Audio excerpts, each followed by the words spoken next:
Swim Things in Blue Springs, your one-stop shop for all things swim. Pools, spas, patio furniture, swimwear, and accessories. Visit them in Blue Springs or at www.swimthings.com. And what I wanted out of the sport was I wanted our team to win. And based on the way we swam that year, my decision wasn't what made that difference. It didn't come down to a point. But if it had, I wanted to think that I'd done everything I could to help my team, because that's what they meant to me. They kept me in the sport and gave me so much, and I just learned so much from them. So the opportunity to try to find a way to help your team was my motivation for it, and Eric's too. And so we both decided to focus on NCAAs, and no problems with the results there. So it all worked out well, just like I hoped.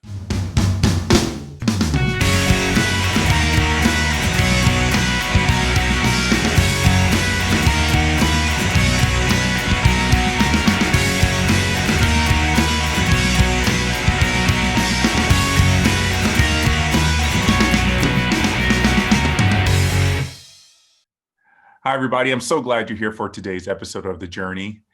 Most swimmers rising through the ranks in the sport probably have seen our guest's name in the record books and use his accomplishments as a goal. Chaz Morton has set more than 100 national age group records, and as of this interview, can still say after nearly 40 years that he is still a national age group record holder.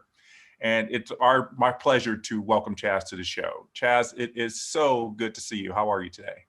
Jeff, it's great to see you as well. It's 40 years makes that sound really, really old, but I guess that's where we are. So we're about the same age, so I feel you. I know where you're coming from. Well, I think you're a national age group record holder from a master's level, right?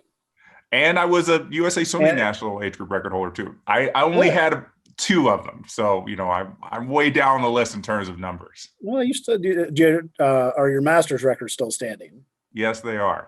So there you go. Thanks to people like you not swimming masters, I'm sure you could crush them. I am confident that I couldn't, and I can't go back in time, so I'll never be able to go back and get those.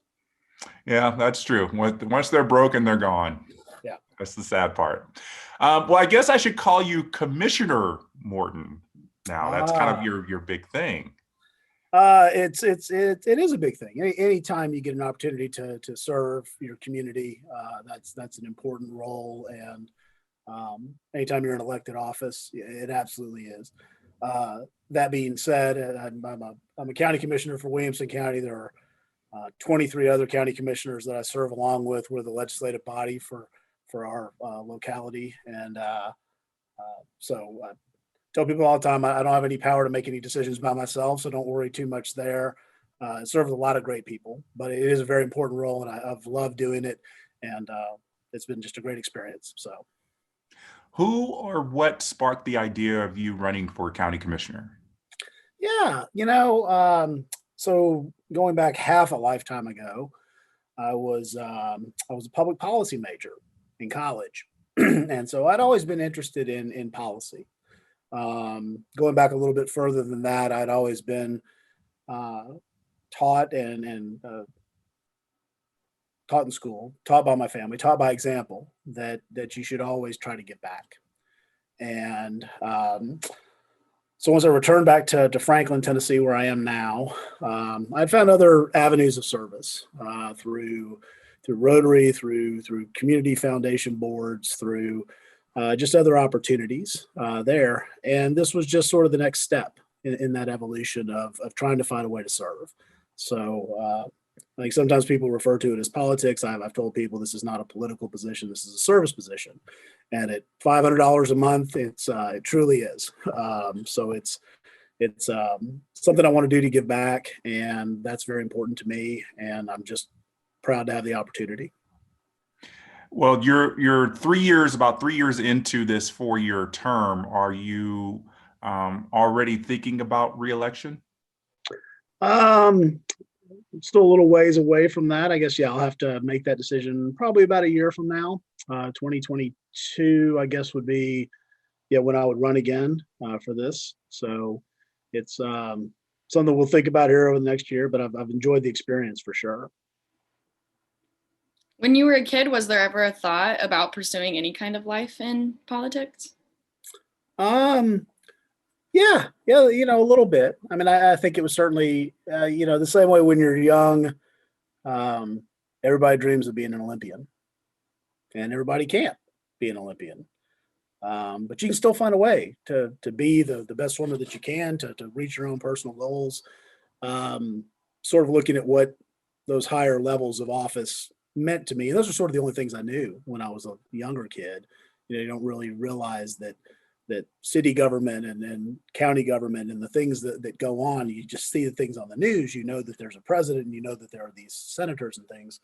Um, so yeah, I thought about, I did have, thoughts as a young child, the way that I hoped that I would make an Olympic team.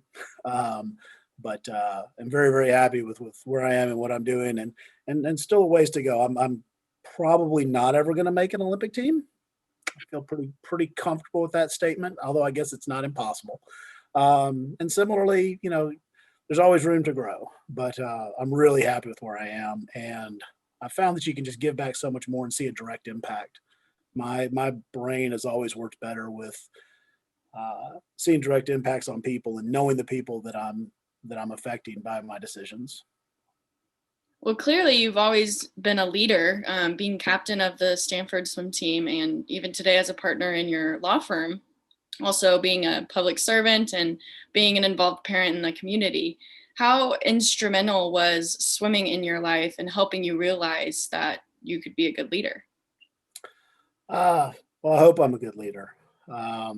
Leadership takes so many different forms, and I have been very fortunate and been led by so many people, so many great examples, so many great coaches, teachers, just people of influence in my life. Um, Gosh, yeah, I guess to some extent, yeah. Early success in swimming um, put me into a more visible position, I guess, is probably the best way to think of it. Um, and through that, and a desire to try to help other people, I've been fortunate to be able to do so, and I've enjoyed doing it. It's hard for me to think about it as leadership sometimes, just because we're all in this together, and everybody does so much, and so I think of the leaders as being the ones who get the recognition, and I don't know that that's always the way it should be. What kind of got you into swimming when you were a youngster? Yeah. So great story. So I'm in downtown Franklin. I'm literally 2 blocks from the house, one of the houses that I grew up in as a kid. And so we'd first moved into that house, I guess I was 6 or 7 years old. And my next door neighbors were members of the little local country club that I guess we belonged to. We must have just joined it or something. And they needed a fourth body to complete a 6 or 8 under relay, and asked if I would be interested. And I was a little boy with far too much energy. And so my mother was more than happy to turn me over to the Carton Country Club to put me in the water and see if maybe that burn off some of the excess energy that I had as a kid. Um, and I liked it. I liked being around the kids, and just liked the way that it felt being in the water. It just was something that naturally took to me in a way that most other sports didn't. So that's how I got started, and then it just sort of grew from there. Yeah, and how it really did grow. And the area you're in, it's kind of, I guess, Franklin's kind of like a suburb of Nashville, as it were. And you were a well-known name as you were going through the process in age group swimming circles. But of course, on Nashville Swim Club, which is the team, or Nashville Aquatic Club, which we were part of, you weren't the only big-time swimmer. I mean, there are a lot of great swimmers that have gone through that swim team over the past, I don't know, 4 or 5 decades, including, without argument, the greatest swimmer of all time, Tracy Calkins. What kind of standard did Tracy's success over the years, especially in the 80s, set for you as she was setting all these world American records and winning Olympic gold medals? Yeah, you look back on your life and you realize all the things that all the hard work that you put in, but you sometimes don't realize, and to some extent, I took for granted when I was a kid. But looking back on it now, I realize the tremendous opportunities that were given to me just because of where I happened to be. I happened to be born and lived in Franklin, Tennessee in 1978, which was just down the road from Tracy Calkins, who was the greatest swimmer in the world, and the greatest coaches in the world were coming to coach her. I mean, we had, before I started swimming, Paul Bergen was there, and then Don Talbot left Australia. And I think I assume he was the Olympic coach then. He had been the Olympic coach there for seemingly ever. And his wife, Jan, came, and Jan was my first swim coach. So I had Jan Talbot, and then I had Ron Young and Joe Gakin, and then John Morris, who's still there. So just incredibly fortunate to have been blessed with so many great coaches. I think I got off topic there talking about coaches. But having Tracy there as an example, and she was the most well-known name, but I mean, of course, Joan Pennington and Patty King and Jennifer Lowe. I mean, there are just 1,000, gosh, and then on the guys' side, Nick Nevid was here, and Bill Sawchuk came and swam with us one year. I mean, we just had international. It was just amazing, the things that they were doing. And when you're a 10-year-old kid and you see these older kids doing these impossible sets, you want to try to be like them. You want to try to work as hard as they do. And it was just inspiring for all of us. And I just was so lucky that I just happened to be in the right place at the right time. What kind of pressure did it feel as you kind of continued to break not just one or two records, but dozens of age group records? Yeah, again, talk about being in the right place at the right time. Two different factors there. First of all, no matter how good I was at anything, Tracy Calkins was there. I was not the best swimmer in that program, or even close, and wasn't going to be. So that takes a lot of pressure off of you. Other play, right place, right time. 1980s world was a whole lot different than now. The pressure that the internet and media, provide. I've had the good fortune to get to talk to some of the parents of some of the kids in the last, 10 years or so that have broken my records, and wonderfully supportive parents, and they're the right kind of parents. But I can't imagine if I had to look on the internet and see what people said, what people say. It's just it was a different time, and I was just lucky to be there at that moment. So I never really felt any pressure. I don't think I did, because of those two reasons. I guess there's probably, some that I must have felt at the time, but I don't recall it. And how did your parents and coaches through that time help guide you through this amazing chapter in your swimming career? Yeah. My parents were wonderful. Completely low key, absolutely supportive. Never a moment of pressure from either one of them. And that was the greatest gift. The coaches that I had were equally balanced, wanted me to achieve my goals, but also always cognizant of the long-term picture. They really throttled me, as an age group swimmer to not overpressure it, really teaching it as, a lifetime sport, and continued improvement and continued growth. And I was fortunate that I had a lot of early success, but that wasn't the end of it. And the goal was just to keep getting better. And I was fortunate that I was able to. People catch up to you, people surpass you. That happens to everybody. But I was always able to get better. And a lot of that was due to the type of coaches that I had, the people that I had that were leading me and guiding me through that time. Because I would have pushed on it probably harder when I was a little kid. And so I'm glad that they didn't let me burn myself out, which I guess could have happened. Yeah, it's really easy to do that, especially at a swim club such as Nashville.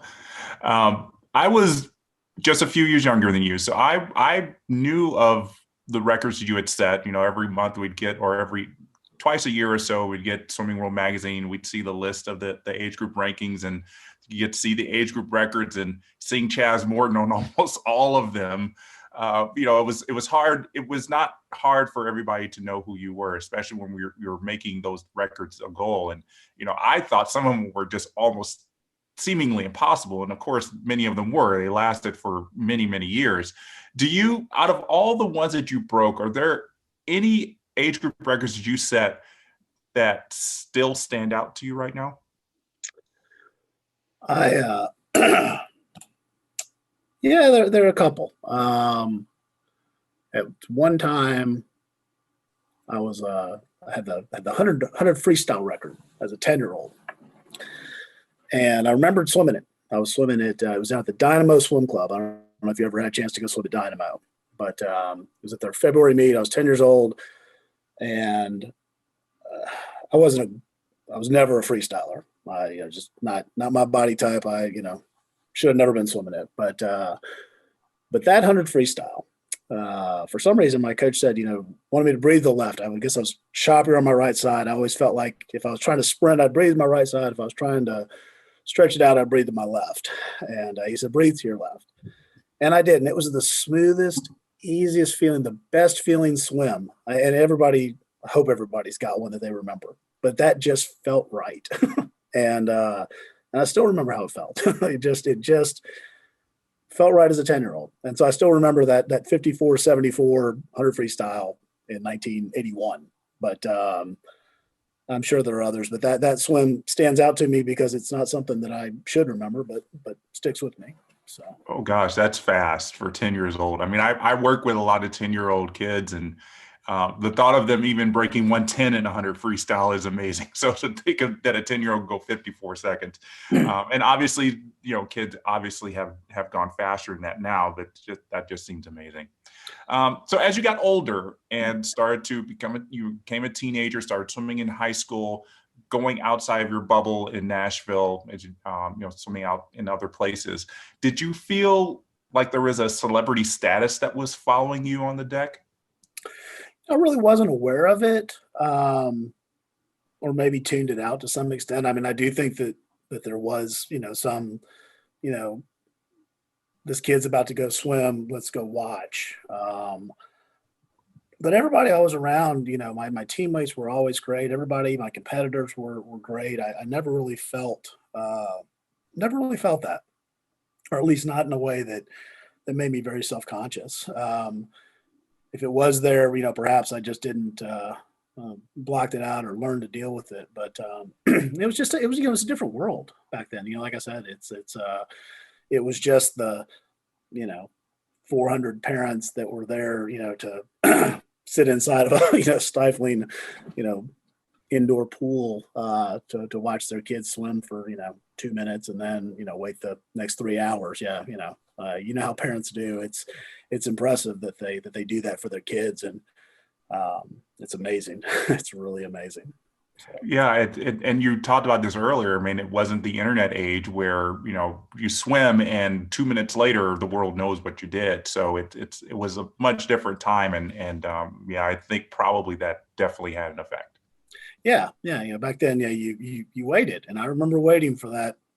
I don't remember when the issue came out, but it would, I guess, it would have the top 16 times, and at the head of it, it would be the national record, and then it would be top 16 times had been turned in through August 31st for long course and April 30th, I guess, for short course maybe. But and then you just saw those names. And then what was fun was then, as you got older and you started traveling, you got to meet those people. You got to meet the other names that were on those lists. And I think a couple years, probably 20 years ago, the USA Swimming did sort of track maybe the top 100, in every age group swim, and just seeing those, repeated names, and then the ones that you ultimately, swim against in college or run into just, later in life, and everybody swims at some point. So it's neat. Yeah.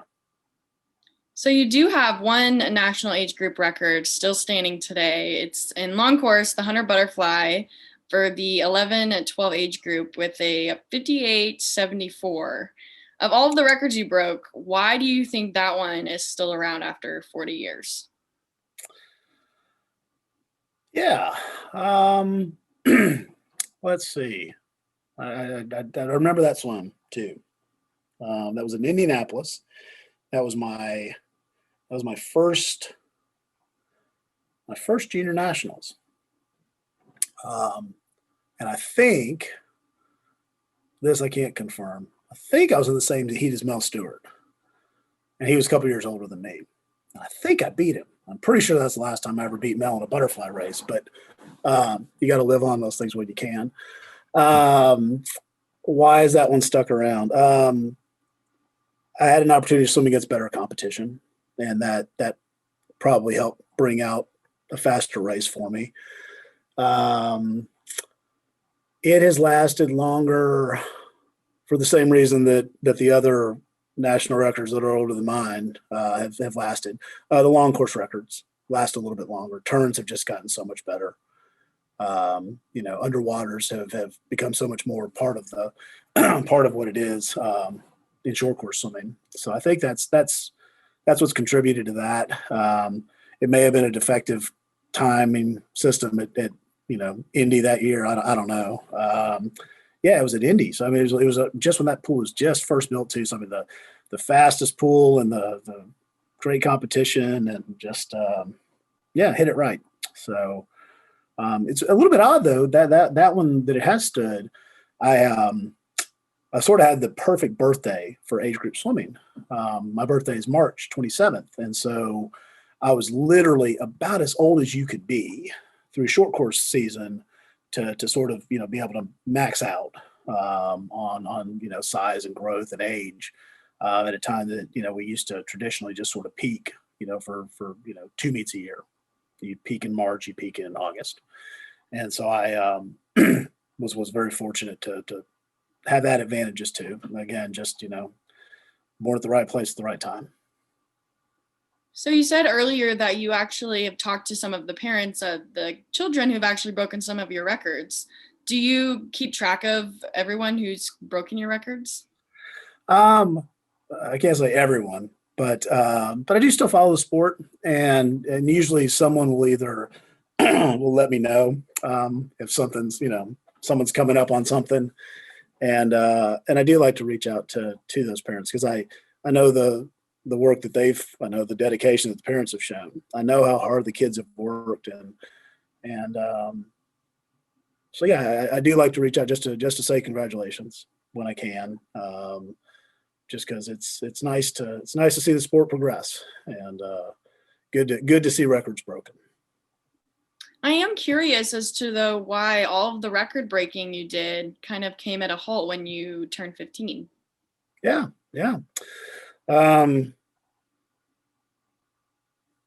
Was it as big? I grew early. I was a bigger kid. I stand a whopping 5'8" now, so I was never, I guess I probably looked big as a 5'6", 12-year-old. Continued to improve. Others caught up and got faster. I'd like to think I maxed out everything I had. I guess you always wonder what else could I have done? How much, faster could I have been? Where didn't I work hard enough? But I think I gave it my all, and just the timing changed. I was still getting faster though, and that was sort of how I learned to measure myself, and have always tried to. I wasn't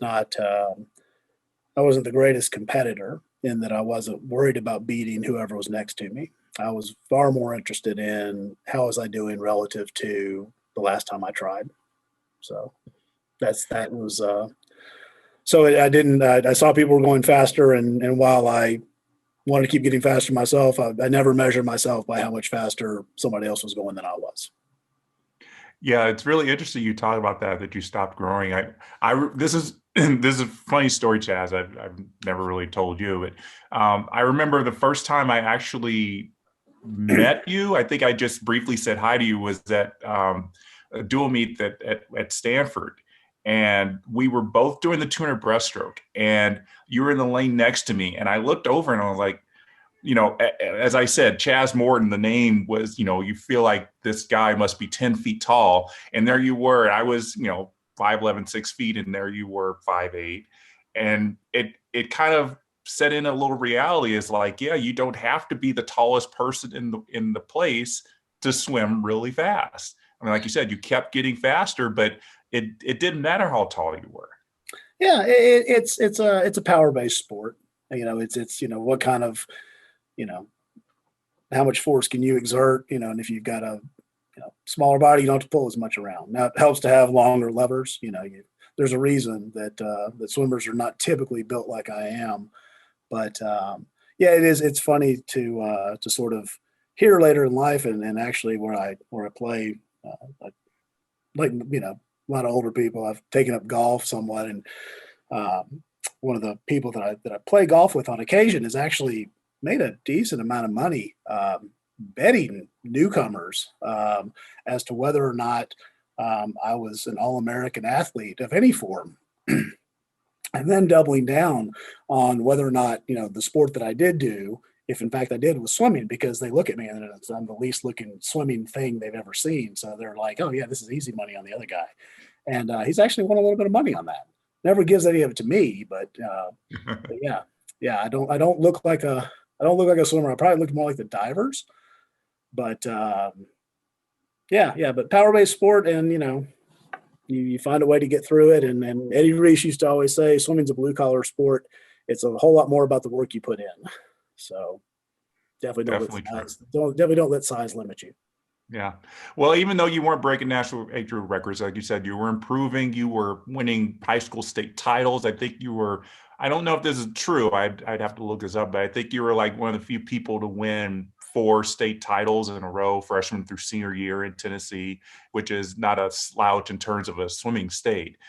So you were still improving. So I'm sure you were very heavily recruited when it came time to pick a college. Well, I was fortunate. I had a few schools that were interested, and swimming at the high school level in Tennessee was again different back then. It wasn't even a sanctioned sport actually at the time, so it was really just club in Tennessee. They had a high school meet, but again the state high school swimming association didn't sanction it or whatever. So we would, every year go up to Knoxville, and John, my coach, would always, have a workout for us when we were there, and usually have one for us Saturday morning before the meet started. And it was just sort of a different time, but it's been neat to see high school swimming, grow here in Tennessee, because it is a great opportunity and a great sport for kids. So I'm glad to see more opportunities for them. I'm really curious about this too. You grew up in Tennessee. We could hear it in your voice. You very much have a Tennessee dialect. What was it like for you to transplant from Tennessee to the Bay Area and swim at Stanford and attend school there? Well, sure. Well, I mean, you got to remember, Stanford's known as the farm. So what could be more Tennessee than that? It was different. Again, even, Palo Alto has changed in the last 30 years. Much smaller town. This is, pre, Google, Yahoo, internet tech boom. It was, tech heavy, but not the way that it is now. But just, great people, great teammates. That from being at Texas, same kind of guys, at both schools. And, just had a wonderful, wonderful group of, friends. And so that, made it all feel a whole lot closer. Wherever I was going to school, it was probably going to be a plane ride away. So whether that plane ride's 4 hours to San Francisco or San Jose, or, hour and a half, 2 hours to Texas, it's, I was going to be, away from Nashville. Vanderbilt didn't have a team, and I don't know that I'd say Vanderbilt for law school. So. I want to learn more about this decision you made in 1992 to skip the U.S. swimming trials to be at your best for the NCAA championships. When did you begin to consider this option? Yeah. Well, let's see. I'll try to make it a shorter story rather than a longer one. So when I got there in '89 at Stanford, 1990 we finished third at NCAAs, and then in 1991 we finished second. Scored more swimming points but ended up losing combination sport. So really wanted to beat those Longhorns. I won't lie to you, Jeff. We really wanted to beat y'all, and thought we had an opportunity to. And so as we were approaching, the season coming up, and that was the year, the U.S. Swimming made the interesting decision. They broke from their traditional 6 weeks before the Olympics. They changed the Olympic trials to March, just to try something different, I guess. And that, obviously I think it was 2 or 3 weeks before NCAAs. And so we were all, meeting as a team and talking about goals and looking at the season. And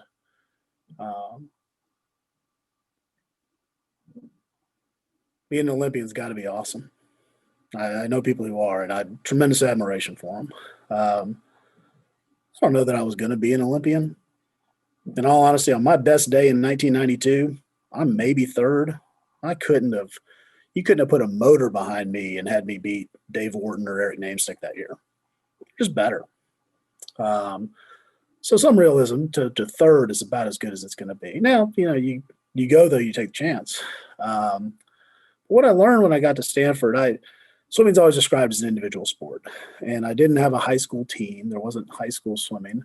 I had a club team and then great friends on it, and but there wasn't that team aspect. And Stanford was the first time that I ever had a team aspect to it and had an opportunity to swim for something other than myself. And I realized, they're about, really when I got there, but it certainly had really turned into something by my junior year, that I really like doing this for something other than just me, and having a team that I could support and help. And even if I wasn't setting American records like other teammates, or winning NCAA titles like other teammates were, I could still contribute. And how do I do that? What's another avenue I can do that? And so me and Eric Maurer, who tremendous swimmer, said, how do you get what you want out of the sport? And what I wanted out of the sport was I wanted our team to win. And based on the way we swam that year, my decision wasn't what made that difference. It didn't come down to a point, but if it had, I wanted to think that I'd done everything I could to help my team, because that's what they meant to me. They kept me in the sport and gave me so much, and I just learned so much from them.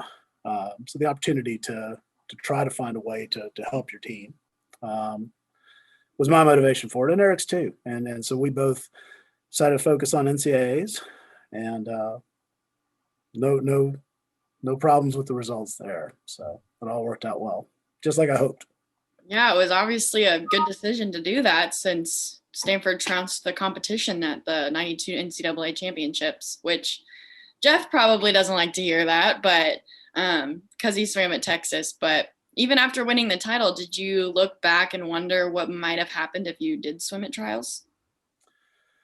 I'm pretty comfortable that Dave Warren and Eric Namestick are better 400-timers than I was. Like I said, even on my best day, they were going to beat me, and I'm comfortable with that.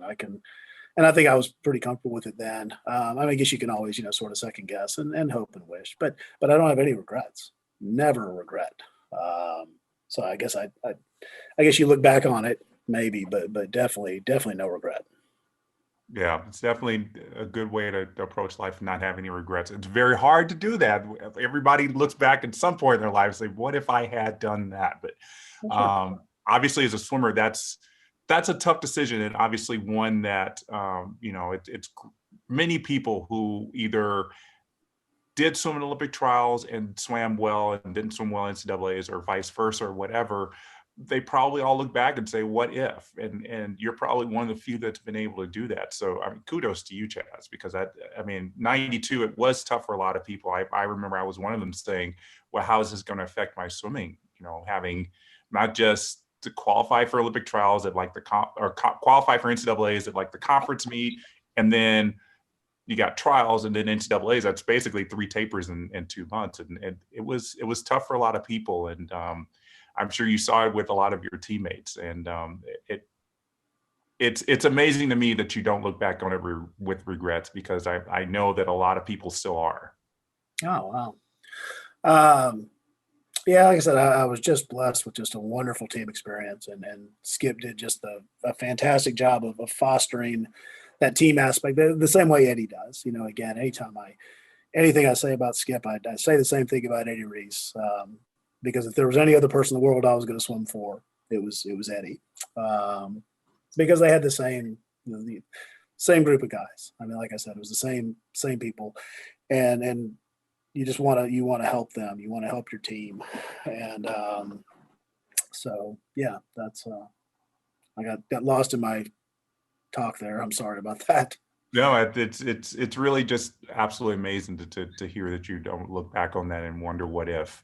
A few years ago, I remember reading this article. It was very impactful about the best age group swimmers in the United States over history. And there were a lot of names, and obviously you were one of them. And then at the end, Phil Witten, who was the one who wrote it, made the audacious decision to name you as the best age group swimmer in history. What does it mean to you to have that kind of legacy in the sport? Well, sometimes it prompts how come that's it? Yeah, boy, yeah, I don't, I probably need to send Phil a thank you note for that. I hadn't thought about it really in those terms. Yeah, we all have whatever, legacy people put on us. I was just swimming. I just loved what I was doing. Happened to have success for a lot of reasons that were beyond myself. Again, a lot of right place, right time. Can't take any credit for all the opportunities I was given, and was able to, try to do the best I could with it. I think I did.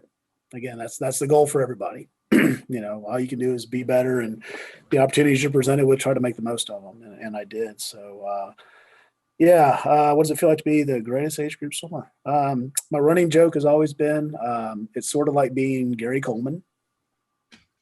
And so, yeah, the Gary Coleman of American swimming is what I tell people. Nothing wrong with that. No, there's nothing wrong with that at all. I mean, I'm the best Chaz Morton I can be, and I'm happy with that. I don't want Chaz Morton to be something else. So, who knows what I'd give up then? Wouldn't mind being a little taller, maybe. Other than that, pretty good. Yeah. So you talked about you went to Vanderbilt for law school. What kind of law do you practice? Yeah, so I do real estate and wills and small business stuff, mostly transactional. I like to help people get somewhere, and I like to find a way to do it without so many times. If you get into litigation, for instance, so often that ends up becoming a zero-sum game. And for some reason, I wasn't a great, maybe competitor swimming. I wasn't into me win, you lose. I want us both to go our best times. If I was ever swimming against you, I wanted you to go your best time. I wanted me to go my best time. I'd also like to beat you, but most important thing to me is I go my best time, and hopefully that makes you do the same. So, yeah. So most of the time, I'm working to try to make the pie bigger, and try to help clients get to whatever their goals are.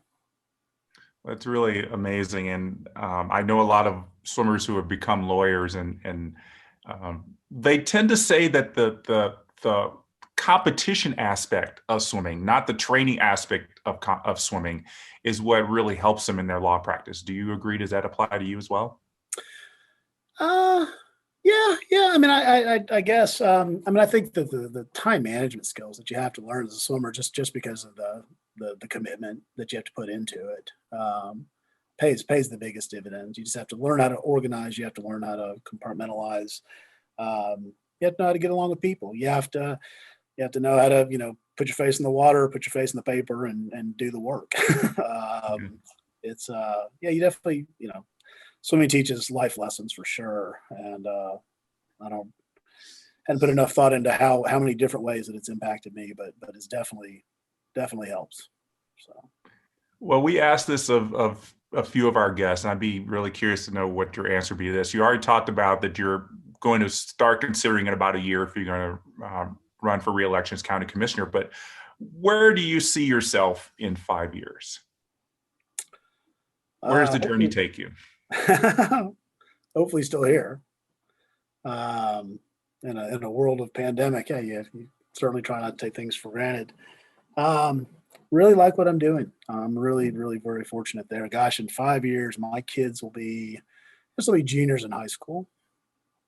So getting to spend as much time with them and my wife and continuing to grow this practice to try to help my community. Those are the things I'm hoping I'm doing. What does that exactly look like? Yeah, I don't know. I imagine a lot of it'll be right here in this office. That's the joy of being a lawyer is there's no selling out of it. You're there, and unless you're doing the work, it's not very lucrative. So I'll be here for a while, and yeah, that's hadn't really mapped out too much of a 5-year game plan beyond trying to keep doing what I'm doing, trying to do it better, but definitely no higher goals or anything. I've told everybody my political career starts and stops here on just off of Main Street here in Franklin. I like it here, and don't want to commute to Nashville. The traffic's too bad, and I hope my mother-in-law doesn't see this. My running joke has always been that she's in Baltimore and DC is just a little too close. So she'll appreciate me saying it that way, I'm sure. Well, that's good. There's nothing wrong with not really having a plan mapped out, just as long as you feel like you where you're going now there's nothing wrong with that. And of course, you're always going to be a lawyer. So I guess if you're going to any career, it's good to have that one. Well, yeah, and that was weird story on my choosing to go to law school. I didn't think I'd ever be a lawyer. I'd come from multiple doctors in my family, not a lot of lawyers. And doctors and lawyers not always the ones that got along, or at least how they thought about each other. Doctors towards lawyers, anyway. But yeah, I wanted to go just to learn how to think like a lawyer, because I knew that would be useful in anything that I did. And as a critical thinking exercise, it's a great experience. That was really my motivation. I didn't know what I was going to do. Certainly didn't think I was going to become a lawyer, and again fell into the right place, right time, right partners, and ended up finding a practice that I love. And it wasn't that I expected it or thought I was going to do that, but I'm just always too fortunate. So got lucky again there. Well, nothing wrong with that. A little luck gets you very far. Chaz, it's been so great catching up with you. Thank you for joining us today, and best of luck with everything in the years ahead. Jeff, thank you so much. I appreciate the opportunity. Glad you're doing well. And again, thanks for letting me be a part of this. Absolutely. All right. So everybody, as we say at the end of every show, it's not just about the destination. It's about the journey. We'll see you next time.